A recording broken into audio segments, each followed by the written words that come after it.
여러분들의 부동산 길라잡이 부동산 가이드 진행의 강주리입니다. 올해 종합부동산세 고지서가 속속 도착하고 있다라는 소식이 들려오고 있습니다. 문제는요, 지난해 대비 훨씬 높아진 세액을 보고 놀란 집주인들이 많다는 건데요. 올해 종부세는 왜 유독 높게 느껴지는 걸까요? 이 해결할 방법 없는지 궁금하신 분들께서는요, 저희 전화 문자 활짝 열려 있으니까요, 언제든지 연락 주시기 바라겠습니다. 02-2638-3964번, 서울 전화 02-2638-3964번으로 전화 주시거나 또는 문자입니다. 샵 3989번으로 궁금하신 내용 적어서 지금부터 보내주시기 바랄게요. 자, 그럼 부동산 가이드 오늘도 힘차게 출발하시죠.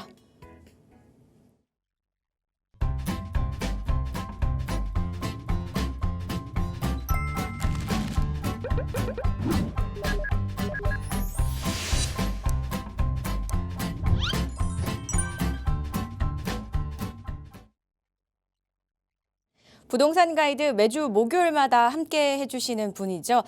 부동산 관련해서 그 어떤 어려운 질문도 해결에 힘써 주시는 분입니다.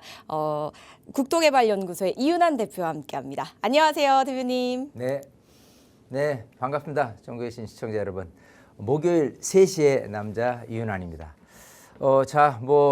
서울은 지금 비가 오고 있어요. 어쨌든 이렇게 날씨가 항상 좋을 수도 있고 안 좋을 수도 있고 또 비가 내릴 수도 있고 눈이 올 수도 있고 좀 변화가 무쌍합니다. 하지만 여러분들의 관련된 고민 같은 경우는 또 나름대로의 또 고민이 다양하겠죠. 자, 그런 상태에서 어떻게 하면 좀 풀 수 있을까? 이 시간을 통해서 여러분들이 풀어내는 시간이니까요. 많은 분들 전화 주셔서 정말 여러분 속 시원하게 고민 해결을 하시길 바라겠습니다. 네, 앞서 저희가 오프닝 때 이제 종부세 이야기 드렸잖아요. 세금 부분이 굉장히 헷갈리고 어려운 부분인데 그 세금 관련된 복잡한 이야기들도 풀어서 상담 도와드리니까요. 언제든지 저희에게 전화 또는 문자 주시면 되고요. 그리고 오프라인 자리에서도 더 깊게 이야기 나누실 수 있다고 하거든요. 어떤 자리인지 바로 설명해 주시죠. 네. 자, 아무래도 이제 방송을 통해서 여러분들의 고민 해결하는 시간 말고 또 여러분들이 정말 방송 참여하는 게 약간 조금 부끄러우신 분들도 있고 용기를 내시기 어려운 분들 같은 경우는요. 세미나에 오시면 일단은 이제 분위기상 여러분들이 좀 계시니까 그냥 세미나 참여 자체가 조금 오히려 조금 편안하다 이렇게 느끼실 수 있을 것 같고, 세미나는 그렇습니다. 일단 기본적으로 부동산 시장이 어떻게 흘러갈지에 대해서도 좀 한번 진단을 해볼 필요가 있는 부분이고요. 그리고 이제 항상 주제를 이제 모아타운 예정 소액 투자라고 했는데, 투자 관련돼서 굉장히 요즘은 부쩍 문의가 좀 많아졌어요. 아무래도 지난 10월 15일 부동산 대책 발표에 의해서 아파트 같은 경우 토지거래 허가를 받는 문제로 아파트의 갭 투자는 전면 이제 못하게 됐다. 서울 지역 같은 경우 또 수도권 같은 경우 일부 수도권은 그렇게 됐는데, 그렇게 되면 자연스럽게 이제 풍선 효과처럼 서울에서 빌라는 그럼 투자 가치가 있을 수 있겠다, 갭 투자가 가능하겠다라는 측면에서 많은 문의가 들어와요. 그러면 어떤 방식으로 투자를 하는 게 좋냐, 얼마에 투자해서 얼마의 이익을 내는지에 대해서 모호하게 생각하는 분들이 대부분입니다. 하지만 그거를 뚜렷하게 계산 방식을 통해서 여러분들한테 알려드린다면 정말 이런 지역에서는 얼마의 이익이 나고 저런 지역에서는 얼마의 이익이 나네, 내가 실투자금은 얼마고 또 얼마 기간 동안 이런 것까지 다 종합해서 해보면 투자가 정말 매력이 있겠구나 라는 생각이 드실 수도 있다, 이렇게 생각이 되고요. 마지막으로는 여러분들이 갖고 있는 고민 해결을 또 프리하게 좀 토론을 하는 속 시원하게 해결 짓는 시간을 그렇게 갖습니다. 그래서 나름대로 세미나 알찬 시간이니까요. 많은 분들 신청하셔서 세미나 때 뵈면 좋을 것 같습니다. 네, 부동산 관련해서 고민 있으시다면 꼭 한번 활용해 보시기 바랄게요. 02-2638-3964번과 샵 3989번으로 많은 연락 주시기 바라겠습니다. 자, 그럼 저희는 이슈 체크부터 한번 해보고 넘어가도록 할게요. 이재명 정부 출범 후에 이제 3번의 부동산 대책 발표가 있었잖아요. 발표되는 동안 서울에서 이제 15억 미만의 아파트 값이 큰 폭의 상승세를 보였다고 하거든요. 그 이유를 한번 찾아보자면 사실 이제 대출 한도가 축소가 되면서 그 대출 한도 축소가 덜한 오히려 중저가 아파트로 매수가 몰리면서 이런 현상이 좀 나오고 있는 것으로 보이는데요. 이렇게 된다면요, 아파트 값이 전반적으로 상향 평준화가 되는 걸까요, 대표님? 자, 그렇습니다. 기본적으로 뭐 이재명 정부 들어서의 부동산 대책은 뭐 날짜를 굳이 명기하자면 6월 27일 발표를 했고요. 그 다음에 9월 7일 발표를 했습니다. 그리고 이제 10월 15일 날 발표를 했는데 기본적으로 대출 규제에 대한 부분을 처음부터 꺼내 들었어요. 그래서 6억 이하만 대출이 가능하도록 했습니다. 그러고 나서 6월 7일 같은 경우는 이제 골자를 이제 공급에 좀 맞췄던 부분이고요. 그 다음에 10월 15일 같은 경우는 아예 전면적으로 토지거래 허가 규제 지역을 확대를 했습니다. 그래서 규제 지역 확대와 함께 이런 금액적인 부분에 대한 부분도 층을 나눴어요. 그래서 기본적으로 6억 이하만 대출이 돼라고 하는데 그 기준을 15억으로 정했습니다. 15억 이하는 6억까지 대출이 나오는 반면 15억에서 25억까지는 4억까지 대출이 나오고요. 25억 넘어가는 금액은 2억까지 대출이에요.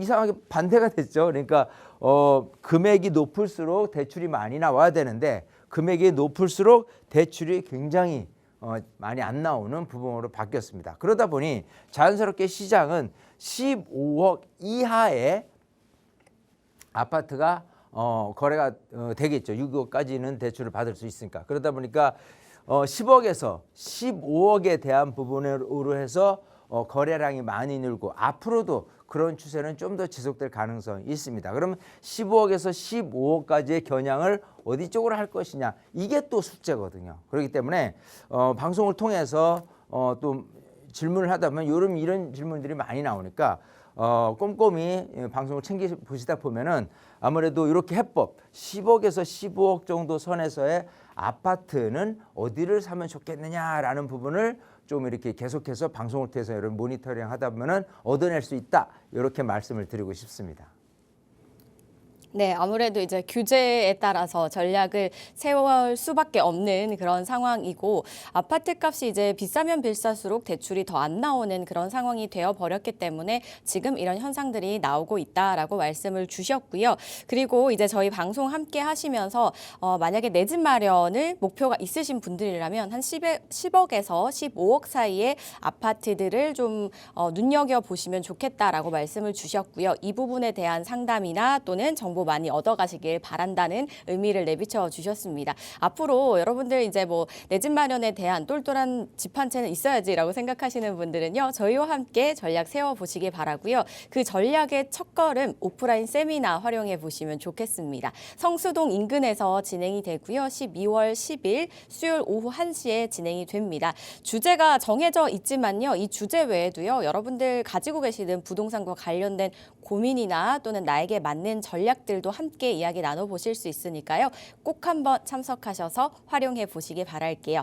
궁금하신 사항은요. 02-2638-3964번과 샵 3989번으로 많이 연락 주시기 바라겠습니다. 저희는 본격적으로 여러분들의 고민 또 해결해 봐야겠죠. 전화 주신 분들 계셔서 바로 연결해 보도록 하겠습니다. 먼저 첫 번째 전화 연결부터 한번 해볼게요. 여보세요?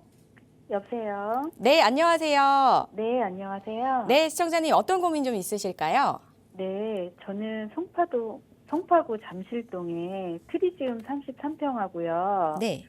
그리고 수원시 영통구 매화초등학교 인근의 빌라 18평을 가지고 있는데요. 네. 수원 빌라를 팔고 김포나 구리 쪽 아파트를 전세 끼고 사고 싶은데 괜찮은지랑 네. 그리고 만약에 나중에 사게 되면 공동 명의로 할까 생각 중인데 네. 그렇게 하는 게 괜찮은지 예. 궁금해서 전화드렸어요. 그러니까 지금 2주택 보유를 하고 네, 계신데 한 곳을 매도를 하시고 김포나 네. 구리로 이주를 하는 게 어떤지 궁금하시고 네, 그 다음에 매수할 때 공동 명의도 괜찮을까 궁금하신 네, 네. 거죠? 네, 네, 네. 그러면 알겠습니다. 어디가 더 괜찮으실지 그리고 공동 명의도 어떻게 생각하시는지 대표님과 네. 한번 말씀 나눠보세요. 네. 네, 반갑습니다. 네, 안녕하세요. 안녕하세요.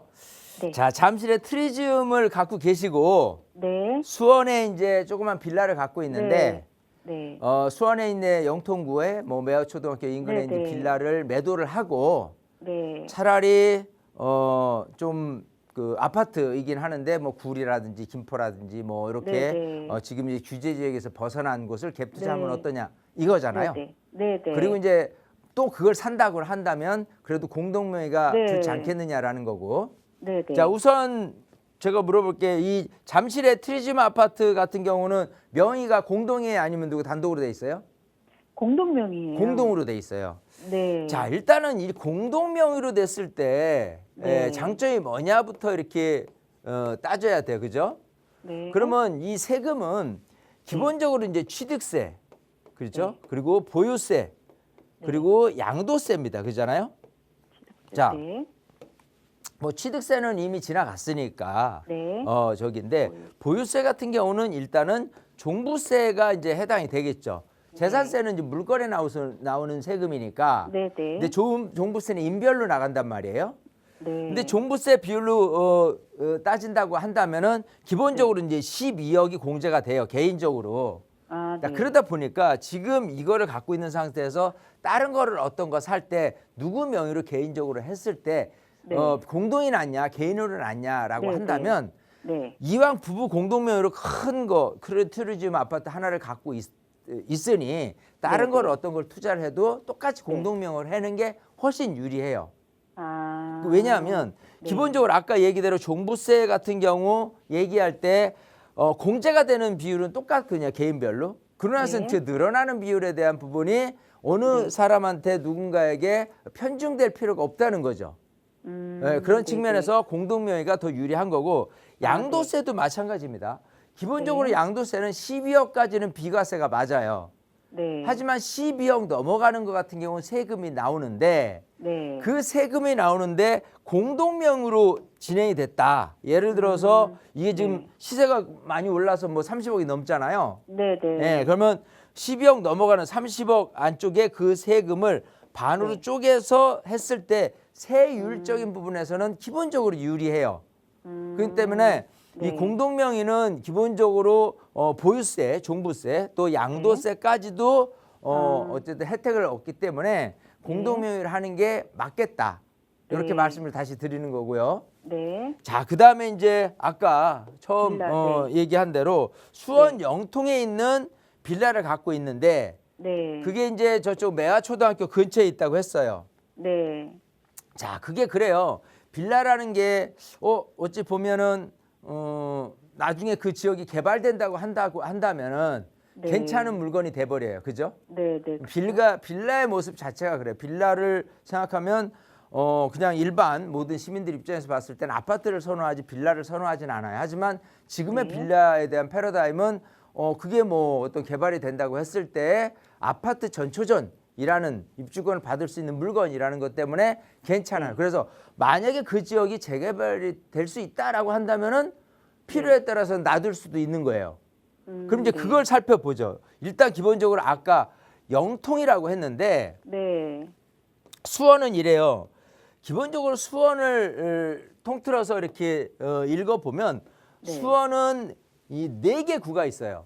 네. 4개 구인데 이 가운데 수원역을 중심으로 옛날 구시가지라고 하는 게 8달구입니다.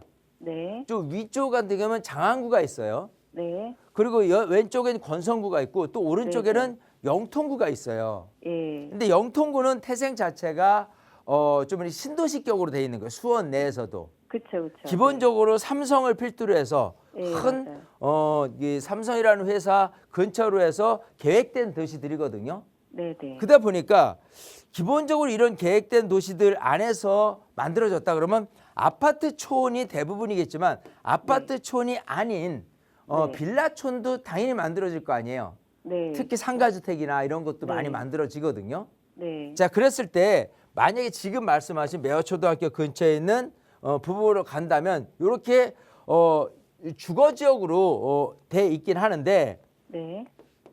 이런 주거지역에 상가들이 좀 많다. 상가주택이 많다.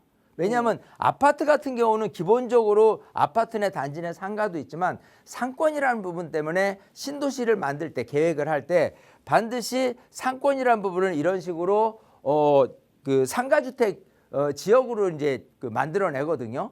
네. 자, 근데 지금은 빌라를 갖고 있다고 하는데 만약에 상가주택이 대부분이다라고 한다면 재개발 가능성은 굉장히 낮습니다. 아, 이해되시죠? 네. 예, 그런 측면에서 본다면은 이걸 계속 가져가도 개발 가능성이 없다면 빌라라는 게 그렇게 많이 오를까? 아마 옛날에 산 금액하고 지금 비교하면 그 돈이 그 돈일 거예요. 많이 안 올랐죠? 네. 예, 그게 그런 거예요. 자, 근데 만약에 또 개발이 된다라고 한다면 네. 서울하고는 좀 틀린 게, 자, 아까 얘기한 대로 제가 여기가 계획된 도시 안에서의 빌라촌이라고 했잖아요. 네. 예, 근데 이런 식으로 도로망이 잘 구성되어 있는 상태에서 네. 개발을 한다라고 네. 한다면 기본 제도로 따진다면 가로주택 정비 사업이에요. 근데 서울은 네. 이 가로주택 정비 사업들 블럭 단위별로 모아서 모아타운이라는 명칭으로 사업을 진행을 해요. 근데 네. 그건 서울시 거예요. 네. 네. 그러니까 수원, 경기도 쪽은 나름대로 그런 모방 형식을 빌어서 또 그렇게 하긴 하는데 네. 뚜렷하게 수원에서 이런 어떤 합동 재개발, 즉 블럭 단위의 네. 가로주택 정비 사업을 모아서 할 수 있는 부분은 아직 제도가 마련돼 있지 않아요. 아, 그러다 보니까 서울하고는 틀리게 이 수원 안에서의 빌라촌이 개발로 되기에는 쉽지는 않다. 즉 뭐냐면 이렇게 블럭 단위로 돼 있다 보면요, 이런 네. 식으로 우리끼리 재개발할래 라고 했을 때 힘을 받겠느냐는 거거든요. 네. 근데 이 블럭 단위를 모아서 서울처럼 비록 흉내를 낸다 손치더라도 수원에서 그런 제도가 좀 자리 잡는다 한다면 좀 놔둬도 될 성 싶은데 그게 아직은 자리 안 잡았으니 과감히 매도를 하는 게 좋겠다라고 말씀을 드리는 거예요. 이해되시겠죠? 네. 예, 네. 그런 측면에서 매도를 했어요. 자, 그러면 네. 아까 생각대로 이제 규제 지역을 벗어나서 네. 오로지 아파트만 알고 있기 때문에 갭 투자로 전세 끼고 네. 김포라든지 또 뭐 구리, 구리, 남양주 네. 이쪽으로 지금 네. 매입을 하시는 거라고 하는데 네. 그래요. 아파트 가격이 서울 안에서도 보면은 뭐 한강을 중심으로 아니면 강남을 중심으로 해서 좋은 지역 위주로 오르지 그렇지 않은 곳 같은 경우는 마구 올라가지는 않거든요. 근데 하물며 지금 네. 김포라든지 또 뭐 구리 남양주라든지 여기가 가격이 네. 계속해서 치고 올라갈 가능성은 크게는 없다고 보이는 거예요. 그러니까 만약에 네. 투자적인 관점에서 그 수원에 있는 빌라가 필요 없어졌다. 네, 좀 거기에 그럼 계속 어떻게 가져갈 해야 필요가 없다라고 한다면 네. 일단 지역적으로는 수원도 경기도고 그죠? 똑같은 네. 경기도인 그 뭐 김포라든지 구리라든지 네, 네. 남양주를 보시는데 네. 목적은 지금 아파트를 보시기 때문에 그러는 거예요. 그러니까 네. 아파트가 아닌 빌라를 보셨을 때 서울로 쉽게 접근이 되거든요. 토지거래 허가를 안 받으니까. 자, 그런 측면에서 지금 살고 계신 데가 지금 투리즘, 그러니까 잠시라고 네. 하셨잖아요. 네. 그러면 인근에 근처만 보더라도 있어요. 예를 들어 이 투리즘 3단지 같은 경우 예를 잠실 본동부터 해서 삼정동, 석촌동, 송파동, 방이동 이 9호선 라인 일대가 사실 네. 여기서도 스물스물 지금 모아타운을 해내만해 이런 분위기도 지금 잡혀가고 있어요. 그런 거라면은 굳이 아파트를 뭐 서울 외곽 지역으로 이렇게 하는 것보단 집 근처에 있는 쪽으로 이렇게 투자 방향을 삼는 게 어떠냐. 어차피 수원에 빌라 갖고 계셨으니까 똑같은 네. 빌라를 투자를 하실 때 사업이 네. 좀 될성 싶은 요 잠실 일대 한다거나 아니면 뭐 한강 건너서 자양동 일대를 한다거나 이런 식으로 좀 네, 좋은 네. 위치에 있는 빌라로 투자를 한다고 한다면 아까 네, 얘기한 네. 뭐 김포, 구리, 남양주에 있는 아파트 투자보다는 조금 네. 더 투자 가치가 더 높지 않을까 생각을 하는 거예요. 아시겠죠? 그렇군요. 예, 뭐냐면 어차피 지금 트리지움이라는 그래도 좀 짱짱한 아파트를 네. 잘 보유하고 계시고 거주도 하고 계시니까 네. 요 근처에 있는 쪽으로만 포커스를 맞춰서 투자하시는 것이 훨씬 유리할 것이다. 이렇게 말씀드리고 싶어요. 아시겠죠? 네, 네, 네. 그런 거를 알겠습니다. 가르쳐주는 네. 게 세미나 시간이니까 네. 우리 시청자님이 꼭 세미나 오세요. 네, 알겠습니다. 꼭 가볼게요. 네네. 네, 그렇게 정리해드리겠습니다. 감사합니다. 네, 총 이제 두 가지 질문을 주셨습니다. 지금 현재 보유하고 계신 곳을 매도 후에 이동을 생각을 하시는데 생각하시는 지역보다는 지금 보유하고 계신 곳 근처의 지역을 말씀을 주셨거든요. 서울 쪽에. 그쪽을 좀 살펴보시면 좋겠다라고 말씀을 첫 번째로 주셨고요. 두 번째는 이제 명의 관련해서인데 뭐 보유세나 양도세 등 이제 여러 세제 혜택이 있기 때문에 공동 명의가 좋겠다라는 의견까지 주셨으니까요. 잘 참고해 보시고요. 현명한 선택 꼭 내려보시기 바라겠습니다. 전화 주셔서 고맙습니다. 저희 계속해서 다음 전화도 바로 연결해 볼게요. 여보세요? 네, 여보세요. 네, 안녕하세요. 시청자님. 아, 네, 안녕하십니까. 네, 어떤 점이 궁금하세요? 네, 저는 그 인천시 서구 청라동의 청라 엑슬로 타워에 38평에 살고 있는데요. 네. 이거를 팔고 4억 정도로 이제 4억 정도 더 보태서 10억 정도로 서울 쪽으로 이사를 가고 싶거든요. 네. 그래서 제가 보는 곳은 7호선 라인의 강명이나 네. 9호선 라인 양천구 염창동을 보고 있습니다. 네. 그러니까 요 둘 중에 어디가 더 나을지 조언을 좀 받고자 전화를 드렸어요. 네. 네. 지금 7호선 라인과 9호선 라인 중에 어디로 이동을 하시면 좋을지 그리고 보유하신 네. 곳을 이동하는 게 괜찮을까요? 이렇게 여쭤보면 될까요? 아, 네네. 네, 알겠습니다. 대표님 네. 도와주시죠. 네, 반갑습니다. 아, 네, 안녕하세요. 네, 안녕하세요. 네네. 자, 지금 청라의 아파트를 보유하고 있는데 네. 요거를 매도하고 서울 쪽으로 뭐 네네. 광명이나 강서구 영참동이나 이쪽으로 좀 보고 있는데 그쪽으로 가는 건 어떠냐? 네. 자, 우선 청라에 지금 아파트가 지금 시세는 얼마 정도 해요? 한 6억 정도예요. 6억 정도? 그 언제 매입했어요? 그거는 2009년도에 제가 분양을 받았거든요. 네. 네. 자, 중간에 그래서 조금 이제 더 올랐다가 좀 2011 떨어진 거죠? 네, 8억 5천까지 올라갔었어요. 그래요. 근데 요즘에 좀 많이 빠졌습니다. 자, 일단은 이렇게 생각해요. 아파트 시세라는 게 네. 이 시기적으로 봤을 때 문재인 정부 2017년부터 해서요. 네. 2021년 말까지가 계속해서 올랐던 시기입니다. 네. 예. 그러고 나서 어떤 아파트는 떨어지고, 그죠? 네. 떨어졌다가도 어떤 아파트는 다시 이 전 고점을 찍은 아파트들이 있고, 네. 그렇지 못한 아파트들이 있어요. 네네. 그래서 극명하게 차이가 나는데 네. 지금 이 청라 지구 같은 경우는 뭐 거주하기에는 괜찮아요. 네, 이제 맞습니다. 인천에서 봤을 때 네. 이 보면은 이 경제 자유구역 해가지고 이제 세 군데거든요. 네. 사실 영종도 그리고 청라 네. 그리고 송도 이렇게 돼요. 그 중에서 가장 그래도 성공적으로 잘 경제 자유구역으로서 좀 해냈다라고 하는 거는 송도입니다. 네. 제일 조금 뭐라 그럴까 좀 너무 배드타운 형식으로 몰락했다라고 하는 거는 영종도고요. 네네. 그나마 이제 청라지구 같은 경우는 주거환경이나 여러 가지 측면에서 괜찮긴 하는데 네. 자 시세가 말해주듯이 고점을 찍었다가 지금 빠졌어요. 8억 5천까지 갔다가 6억까지 빠졌어요. 근데 네네. 6억에서 다시 8억 5천으로 오를 수 있겠느냐라고 한다면 네. 지금 상황에서 오르지 않았다라고 한다면요. 다시 네. 올라갈 가치는 크게는 없어요. 아. 이해되세요? 네네. 그래서 과감히 매도를 해도 후회하실 일은 없다는 거예요. 아. 그래서 오케이 아까 생각하신 대로 그러면 이거를 청라 걸 매도를 하고 서울 네. 쪽에 10억짜리 아파트 사는 건 어떠냐라고 한다면 일단 찬성. 네네. 예, 팔아도 그러니까 그런 게 있잖아요. 네. 제가 이렇게 상담을 계속 하다 보면은 아유 이거 팔고 후회 안 하시겠어요? 이런 네. 곳에 있는 아파트가 있어요. 네네. 근데 지금은 그런 후회를 안 하셔도 될 만하다라고 네. 말씀드리기 때문에 네, 네. 과감히 매도를 해도 된다. 즉 8억 5천 다시 가면 또 얼마나 후회스러워요. 예, 팔고 나서 뒤돌아서 이렇게 다시 봤더니 어우 막 7억 8억으로 막 다시 올라가고 있어. 네, 네. 그럴 일은 쉽게 벌어지진 않을 아, 거란 소리예요. 네. 이해되시죠? 아, 네. 자, 그럼 그런 어느 측면에서 지역이 전문가님 어느 지역이 더 나으실 것 같아요? 그러니까요.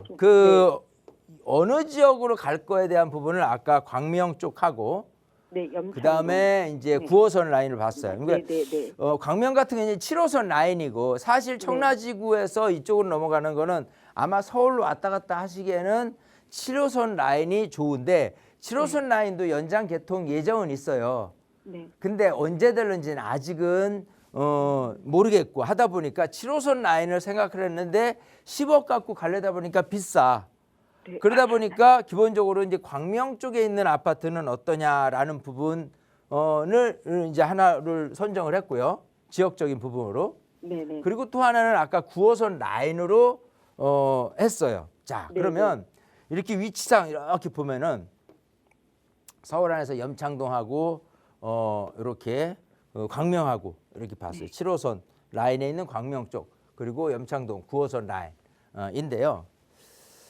기본적으로 이제 거주 형태에 계신 분들이 이제 사는 모습을 보면 이 광명 쪽에는 일단은 주거지가 많아요. 아파트 단지도 많고 그래서 네. 보통 이제 가산이라든지 이쪽 네. 구로 디지털 단지에 계신 네. 분들이 여기보다는 광명을 선호하시는 분들이 많기는 해요. 아. 예, 근데 강남 쪽이나 이런 분들이라고 한다 그러면은 요 중간에서 기본적으로 이 광명하고 이 강남 이 사이에 있는 요 라인에서 많이 주거지를 찾는 분들이 또 많이 있어요. 네. 자, 보통 통상적으로 아파트의 시세가 어디가 조금 더 많이 오르냐라고 한다면 강남 아파트의 대체 주거지가 더 많이 오르는 법이에요. 네. 이해되세요? 네. 그러니까 그런 측면에서 보면은 여기는 강남도 강남이겠지만은 네. 가사이나 구로 쪽에 있는 분들이 더 많이 사는 성향이 있어라는 부분하고 네. 아까 염창동 같은 경우는 이제 9호선 라인이란 말이에요. 네. 근데 9호선도 이 급행이 있단 말이에요. 그죠? 급행이 있고 네, 그냥 소위 완행 모든 정거장이 다 지나는 라인이 있어요. 그래서 네. 강남을 왔다 갔다 한다라고 한다면 7호선 라인보다는 9호선 라인이 유리한 장점이 많아요. 아. 급행 같은 경우는 강남으로 빨리 진입을 할 수 있으니까. 그죠? 네. 네. 그리고 이제 그 어떤 지하철을 이용하는 숫자로 따진다면 지금 거의 탑을 찍고 있는 게 9호선 라인이에요. 네. 네, 그런 측면하고 집값에 대한 부분이 어디가 조금 더 유리하게 오르냐라고 한다면 네. 7호선하고 9호선을 비교했을 때 예를 들어 동작구에 있는 이 지역으로 따진다면 이렇게 9호선도 지나가고 7호선도 지나가는 게 똑같아요 지금. 그러니까 이렇게 비슷하게 지나가다가 벌어지죠. 이렇게 해서 이거는 한강변 쪽으로 해서 쭉 가고 요거는 저 광명을 통해서 이 부천으로 쭉 이렇게 이어지는 노선인데 네. 기본적으로 동작구 안에서 아파트 시세로 따진다면 9호선 라인에 있는 아파트가 비싸냐 7호선 라인의 아파트가 비싸냐라고 한다면 네. 9호선이 더 비싸요. 아. 그전엔 비슷했어요. 근데 네. 9호선 쪽이 아무래도 이 한강 하고 접근됐으며 또 이 동작구 같은 경우는 이 재개발 아파트 단지들이 많이 있거든요. 네. 그런 쪽에서 아파트 시세가 역시 한강하고 연결돼서 한강 조망에 대한 프리미엄에 의해서 가격이 찍다 보니까 또 네. 기본적으로 이제 이쪽 오른쪽에서 봤을 때 여기는 이제 방배동 지역이고 요 위는 9호선 라인은 반포 지역이에요.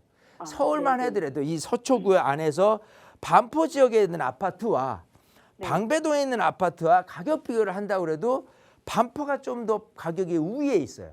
그잖아요. 네. 네. 자, 그러면 이 뜻은 뭘 얘기를 하냐면 결국 나중에 시간이 지났을 때 네. 이 7호선 라인의 광명 쪽과 네. 이 9호선 라인의 한강변에 있는 강서구 염창동의 가격은 네. 조금 더 우위를 점할 수 있는 게 오히려 한강변 9호선 라인이 좀 더 유리한 곳에 있겠다라는 거예요.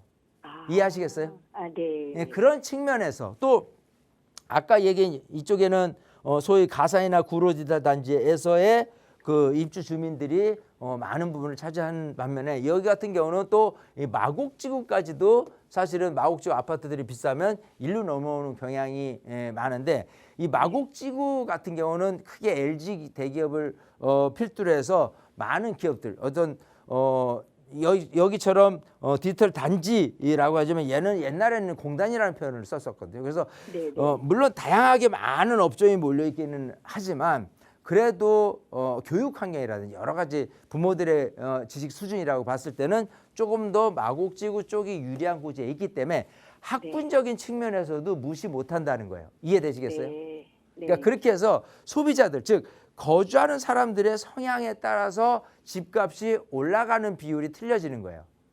그렇게 생각한다면 지금 딱 광명이 좋아요, 강서구 염창동이 좋아요 라면 아까 쭉 설명드린 것처럼 광명도 나쁘지는 않지만 나중을 생각해서 집값이 조금 더 올라갈 가능성이라면 저는 강서구 염창동이 더 낫겠다 이렇게 말씀드리고 싶은 거예요. 네. 아시겠어요?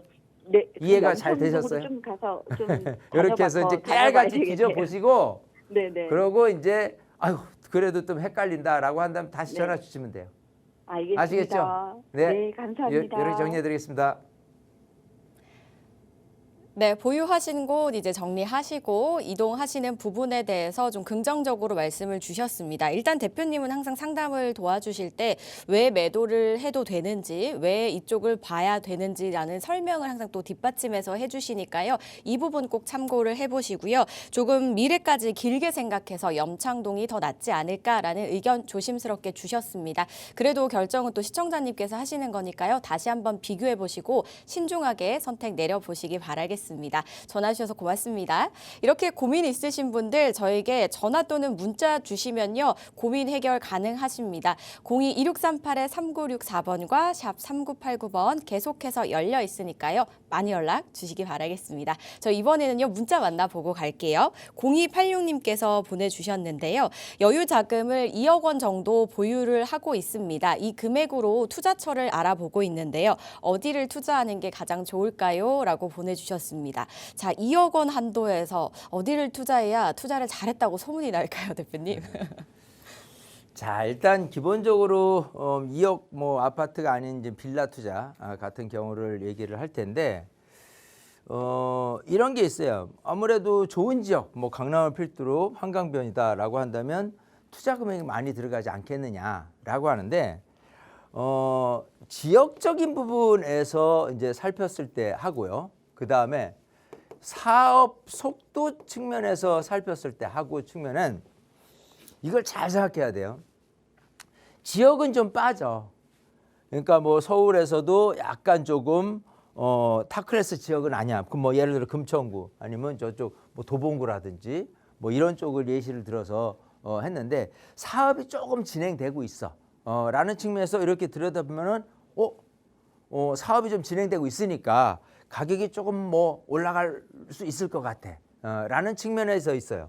자, 근데 여기가 아닌 좋은 지역이야. 뭐 한강변이야. 강남하고 멀지 않아. 라고 하는데 사업적인 측면에서는 이게 실질적으로 개발이 될런지 안 될런지 모호해요. 근데 언젠가는 될 가능성이 있는 빌라촌이야. 지역은 좋은데. 라고 한다면 사업 속도 측면이 절대 중요하지는 않다는 거예요. 왜냐하면 투자라는 게 요즘 들어서는 단기 투자에서 또 단기 투자로 넘어가서 이렇게 투자하는 시기는 아주 예전에 단기 투자, 뭐 투기라는 표현도 쓸 정도로 하는 게 시기적인 관점에서 투자라는 거와 투기의 극명한 차이가 뭐냐라고 한다면 단기적인 투자라고 한다면 그걸 투기라고 지금 얘기를 하고 있거든요. 그런 측면에서 지금은 투자, 즉 이왕이면 투자를 하는 데 있어서 장기적인 투자 쪽으로 방향을 잡는 게 좋아요. 그렇다면 이렇게 지역이 썩 좋지 않은 상황에서 사업 속도가 빠른다고 해서 아파트가 좀 빨리 들어올 수 있어. 그런 측면에서 이익을 낼 수 있는 부분이 얼마냐라고 한다면 크게 이렇게 봐서는 5억 안쪽이에요. 이 사업에 대한 이윤 자체가. 근데 좋은 지역이에요. 근데 사업 속도는 지금은 뭐 아무것도 없으니까 느려. 근데 언젠가 된다라고 했을 때 이익을 생각하면은 여기는 뭐 5억이 아니라 10억, 15억, 20억까지도 갈 수 있는 그런 게 있어요. 즉 투자라는 측면을 너무 단기로 보지 말고 장기적인 차원에서 보면 지역적인 관점이 높은데 아까 2억이라고 했으니 사업은 지금 잘 빠르게 진행되고 있지는 않지만 지역이 좋은 것만 노려서 보유를 하고 있다면 나중에 올라가는 비율 자체는 시작은 미약하나마 끝은 창대하리라 뭐 이런 성경 문구도 있는 것처럼 좋은 지역을 우선해서 찾는 습관을 들이는 게 좋겠다 이렇게 말씀을 드리고 싶어요. 그걸 좀 얻어내고자 생각하신다면 세미나에 꼭 와서 공부를 해가면 뭐 여기도 괜찮은데 투자에 이억 갖고도 뭐 할 수 있네 라고 이렇게 미래 질에 겁을 먹지 않아도 된다 이렇게 말씀드리고 싶습니다. 네, 2억 원으로 이제 투자를 하시려면 조금 열심히 공부를 하셔야겠다라는 생각이 들었습니다. 그래도 이제 재개발 지역이 서울에 아직도 많이 있다 보니까 그 중에서 조금 틈새 시장을 공략을 잘 해볼 수 있지 않을까 싶은데요. 그러려면 전략 잘 세워야겠죠. 전략을 조금 더 꼼꼼하게 세우고 싶으신 분들이라면 세미나 활용해 보시거나 다시 한번 또 저희에게 상담 요청해 주시기 바라겠습니다. 상담 내용 도움되셨길 바랄게요. 저 이번에는 다시 전화 연결로 가보겠습니다. 여보세요? 네, 안녕하세요. 네, 안녕하세요. 시청자님. 어떤 점이 궁금하세요? 네. 제가 그 직장이 판교인데요. 네. 네, 제가 한 8억대로 예. 그 매수 고민이 있어서요. 네. 네, 제가 관심 있게 보는 곳은 네. 그 용인 수지구청역 인근에 있는 그 수지 삼성 2차 아파트 24평 하고요. 예. 광주역 자연은 자이 33평 하고 음. 둘 중 어느 곳이 더 좋을지 고민이 돼서 연락드렸습니다. 네, 지금 직장은 판교시인데 보유 자금으로 경기도 용인 쪽과 경기도 광주 쪽에 어디가 더 괜찮을지 이 부분 고민이신 거 맞으시죠? 네. 알겠습니다. 대표님과 말씀 나눠보세요. 네. 네, 반갑습니다. 네, 안녕하세요. 자, 지금 이제 판교를 이제 판교에 이제 직주 근접을 위해서 이제 근처에 있는 아파트를 보시는데 판교는 네. 너무 비싸니까 그죠? 네. 네, 그 근처에 8억 갖고 지금 보신다고 했어요. 하나는 용인시 수지구에 있는 뭐 수지구청역 근처에 있는 아파트를 보시고 하나는 광주에 있는 경기도 광주에 있는 아파트를 보셨어요. 그죠? 네. 예. 자, 뭐 두 개 중에서 뭐 서로 장단점이 있어요. 이게 위치만 딱 보더라도요. 여기가 판교야. 그죠? 근데 오른쪽에 광주역이 여기 있고 또 아래쪽에 수저구청이 여기 있어. 야, 이만 해도 뭐 거리는 비슷하네. 이렇게 이제 쉽게 이제 보인단 말이에요. 네. 근데 이 아파트라는 게요. 나는 판교에 살고 있어. 그죠? 네. 예. 판교에 살고 있는데 나 말고 다른 분들이 이용률이 어디가 더 높느냐를 갖고 따지는 게 아파트 시세가 더 많이 올라갈 거냐 말 거냐를 판단하는 기준치가 되거든요. 예. 그런 측면에서 본다면 자, 판교를 하는 거는 자, 광주로 넘어가는 경강선이에요. 이제 경기도에서 강릉으로 이어지는 거고 내륙 KTX 선도 있어요. 자, 교통이 나쁘지는 않지만 지하철 기능하고는 또 틀립니다. 그죠? 근데 여기는 신분당선이에요. 신분당선은 그야말로 이제 강남까지 가고 있어요. 그죠? 그렇죠. 자, 그러면은 이용률로 따졌을 때 보면은 많은 분들이 내가 강남에서 살고 있는데 내가 어디서 살까라고 하면 강남 근무자가 막 찾다가 보면 야, 출퇴근이 그래도 신분당선 라인의 수지구청역 근처에 있는 아파트가 날지 아니면 광주에 있는 아파트가 날지라고 한다면 열에 한 8, 9분은 여기를 선택할 가능성이 더 높아요. 물론 이 집이라는 내부로 따졌을 때 보면은 여기가 좀 더 새 거고 그죠? 네. 그 가격에 30평대도 살 수 있어요. 근데 여기로 가면은 20평대밖에 못 살아. 그죠? 네. 그런 측면에서 보는데 이 그 집을 판단하는 기준치 자체는 이게 새 거다, 뭐 대형 단지다, 평형이 어떻다, 뭐 이런 여러 가지 이 저기 중에서 제일 핵심적인 지역이에요. 지역의 가치를 가장 우선합니다. 자, 그런 식으로 본다면 기본적으로 이제 용인시가 이제 3개 구가 있어요. 그 우선 이제 위쪽에 수지구가 있어요. 그죠? 네. 그리고 기흥구가 있습니다. 그죠? 예. 그리고 처인구가 있어요. 예. 근데 이 중에서 사실 이 수지구라고 한다면 같은 용인인데도 불구하고 완전히 서울 접근이에요. 소위 이쪽 이 수원에서도 이렇게 보면은 이 소위 광교 신도시 이 같은 경우가 최고 좋은 지역이거든요. 근데 이제 지도상으로 이렇게 보면은 여기는 이제 수원인데 여기는 용인시 수직으로 들어간단 말이에요. 제가 하고 싶은 얘기는 용인에서 3개 구가 있다고 했잖아요. 수지구가 있고 그다음에 기흥구가 있고 처인구가 있고 하는데 수지구만큼은 용인에 들어간다 손 치더라도 굉장히 접근성이 좋은 곳에 위치하고 있어요. 예, 특히 이제 신분당선 라인이 지나가고 있기 때문에 강남 접근성이라든지 판교, 분당 쪽으로 해서 굉장히 좋은 지역적인 고지에 놓여 있다. 근데 이제 상대적으로 광주도 나쁘지는 않지만 이쪽 같은 경우 옛날에 이제 광주 시가지 같은 경우가 그렇게 뭐 활발하게 저기 되진 않았어요. 근데 태전지구라고 있어요. 그래서 태전지구 한 5천 세대 정도 들어올 때 여기서 분양을 했을 때 분양이 완판이 됐어요. 이유는 뭐냐면 물론 시대적 흐름도 있겠지만 판교 에다가 모델하우스를 해가지고 판교에 있는 사람들이 모델하우스를 보고 뿅 간 거예요. 오, 야 여기 신축 단지가 어마어마하게 크게 하는데 이렇게 경강선도 있고 이용해가지고 괜찮아라고 해서 태전지구가 이렇게 생겨났어요. 자, 근데 옛날 분양했을 때 금액하고 지금하고 비교했을 때 크게 오르질 않았어요. 그 얘기는 막상 실제 거주를 하다 보니까 판교 분들이 대부분 여기를 거주하는 데 있어서 조금 불편함이 따르는 게 맞겠죠. 근데 상대적으로 광주 쪽보다는 이 분당이 워낙 집값이 비싸니까 수직으로 쪽으로 넘어가시는 분들도 많기 때문에 집값의 상승률은 수지구 쪽이 훨씬 더 높게 나왔어요. 이해되시겠죠? 그걸 본다면 비록 광주역하고 그렇게 멀지는 않기 때문에 장점은 있다 손 치더라도 이 경기도 광주에 있는 아파트와 용인시 수제구에 있는 아파트, 특히 신분당선 라인에 있는 아파트를 굳이 비교한다면 이쪽이 훨씬 나은 거예요. 아시겠죠? 그러니까 네. 내 집값이 오르려면 남들이 자꾸 내 집을 사고 싶어하고 전세도 들어오고 싶어하는 그 비율로 따지는 거거든요. 그런 측면에서 보면은 저는 수지가 낫다라고 말씀을 드리고 싶으니까 그냥 집 보고 좀 더 뭐 새 건 어떨까? 이제 그러면 지역적으로 후회를 하시게 되니까 그냥 지역에 우선해서 선택을 하시는 게 좋을 것 같아요. 아시겠죠? 네, 알겠습니다. 이렇게 정리해드리겠습니다. 감사합니다. 네.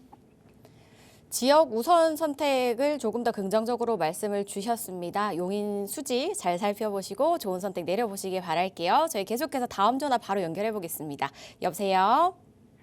예, 안녕하세요. 네, 반갑습니다. 어떤 점이 좀 궁금하세요? 예, 저는 그 서초구 오면동에 있는 예. 호반 서밋 서초 파크뷰 34평을 16억 5천 정도에 매입할지 아니면은 그 인덕원 마을 삼성 아파트 32평을 12억 5천 정도에 매입하고 네. 나머지 4억을 서울 지역에 있는 빌라를 투자할지 좀 고민이 돼서 전화드렸습니다. 분산 투자를 하실지 아니면 한 채를 매입을 하실지 이 부분이 고민이시네요. 네네네. 어떤 게 가장 또 현명한 선택일지 대표님과 한번 말씀 나눠보세요. 네. 네, 반갑습니다. 예, 안녕하세요. 네. 자, 지금 이제 뭐 고민이 될 법해요. 하나는 서초구 우면동에 있는 아파트 16억 5천짜리를 매입을 할까, 그죠? 네. 아니면 인덕원역 근처에 있는 아파트를 매입을 할까인데 요거는 한 채 할 수 있어요. 16억 5천으로. 네, 맞아요. 그죠? 요거는 12억 5천으로 사고 그다음에 나머지 4억을 갖고 다른 재투자를 할 수가 있어요. 네, 그죠? 그렇습니다. 이 거주라는 측면에서 봤을 때 지금 이제 우면동은 어쨌든 서초구 그 우면동이에요. 서초구라는 틀에서 보면 일단 서울이에요. 그잖아요. 네. 인덕원 쪽으로는 뭐 안양이 됐든 뭐 어쨌든 서울은 아니잖아요. 그렇죠. 그런 측면에서 봤을 때 그래도 여기가 장기적으로는 낫지 않을까인데 이 돈이라는 부분에 대해서 주택값이라는 부분에 집값이 올랐어요. 근데 오르는 게 결국은 내 수중에 있으면 그게 돈으로 보여요. 근데 그렇지 네. 않으면 돈으로 보이진 않아요. 무슨 소리냐면 여기서 내가 거주를 해. 여기도 집값이 올라. 여기보다 더 오를 수는 있어. 하지만 거주라는 측면에 포커스만 맞춘다고 생각하면은 여기를 선택을 하는 게 맞겠죠. 하지만 우리 시청자 내면에서 그냥 여기도 나쁘진 않은데 집값을 조금 줄여서 다른 재투자를 서울 쪽에 하는 건 어떠냐라고 한다면, 저는 거주와 투자를 병행을 한다라고 한다면 이렇게 분산해서 투자하는 게 훨씬 더 유리하다. 저는 그렇게 말씀드리고 싶어요. 네. 또 만약에 이거는 유망하고 서초 우면동에 있는 아파트는 유망하고 그렇지 않은 인도원역 근처에 있는 아파트는 유망하지 않다라고 한다면은 좀 고민이 또 오히려 쉽게 될 수 있어요. 차라리 그래도 유망한 아파트 한 채가 낫다라고 말씀드리고 싶은데, 네. 기본적으로 이 인덕원 같은 경우는 이 지하철 4호선이긴 하잖아요. 예. 근데 지하철 4호선에 그치는 게 아니고 지금 이렇게 소위 월판선, 이제 경강선이 이어지는 건데 이 그쪽으로 해서 하는 거 하고요. 또 인덕원에서 동탄선까지 해요. 그러니까 트리플 역세권이 되거든요. 네. 그러면 교통이 계속해서 호재로 이어진다라고 한다면 집값도 자연스럽게 올라갈 가능성이 높겠죠. 네. 물론 아까 그 서초구 우면동에 있는 같은 경우도 일단 서초구니까 괜찮긴 하고 또 나중에 교통계획이 있는 거는 맞아요. 하지만 당장 거주하면서 느낄 수 있는, 체감할 수 있는 건 지금 현대 교통이 지하철이 있느냐 없느냐의 판단 기준도 중요하다는 소리예요. 즉 16억 5천 비율이 뭐 20억까지 치고 올라가는 거는 나중에 교통이 개선됐을 때 문제고, 당장 지금 인덕원역을 통해서 서울로 출퇴근하는 수요자로 본다면 지금 12억 5천을 사도 집값에 대한 부분은 비율은 똑같이 올라갈 가능성이 있어요. 그 대신에 나는 잉여 투자로 4억을 또다시 투자하는데 그것만큼 좋은 게 어디겠어요. 그러니까 투자라는 거 계란도 한 바구니에 담지 마라라고 할 때도 분산 투자를 하는 것도 좋은 의미인 것처럼, 또 이제 아파트를 사도 일단은 16억 5천, 15억 넘어가면 대출도 4억밖에 안 돼요. 15억 네. 이하여야지만 대출이 6억까지는 되는 거예요. 그럼 어쨌든 지렛대를 써서 또 투자 금액을 더 늘릴 수도 있는 방향도 있으니까 요거 분산 투자 12억 5천짜리 인도원역 근처에 있는 아파트를 사고 또는 재투자를 한번 도모해 보시는 게 좋겠다, 이렇게 말씀드리고 싶어요. 아시겠죠? 알겠습니다. 감사합니다. 우리 시청자님들 꼭 세미나에 오세요. 네. 이렇게 정리해 드리겠습니다. 네, 상담도 꼼꼼하게 도와드렸습니다. 어떤 선택이 옳을지 다시 한번 고민해 보신 다음에 좋은 선택 꼭 내려보시기 바라겠습니다. 자, 이렇게 고민 있으신 분들 저에게 전화, 문자도 열려 있지만 아쉽게 오늘 저희 방송은 여기까지예요. 그래서 세미나 참석해 보실 수 있거든요. 어떤 자리인지 대표님께 설명 들어볼게요.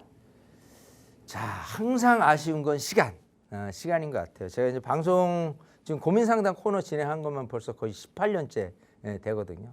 그러다 보니까 고민을 풀어내는 부분으로 따진다면 다양한 경험 그리고 사례들이 이제 있으니까 여러분들하고 정말 직문직답으로 한다선 치더라도 정말 손쉽게 해결할 자신은 있거든요. 그런 측면에서 보면은 방송이 제일 우리 시청자님한테 편할 수 있긴 하는데, 조금 더 뭔가 내가 시간을 더 내서 얘기를 하고 싶은데 시간 제약상 너무 이렇게 긴 시간을 할애 못하는 점이 제일 죄송스럽더라고요. 그런 측면은 세미나를 통해서 여러분들이 충분히 얻어가실 수 있는 게 더 많다라고 말씀드리고 싶고, 그거 아니래도 기본적으로 뭐 투자 관련돼서라든지 또 시장의 흐름이라든지 또 뭐 기본적으로 내가 갖고 있는 고민 말고도 뭐 공부하고 싶은, 내가 부동산에 대해서 좀 알고 싶은 것 막 물어봐도 쉽게 세미나를 통해서 알려드릴 수 있으니까요.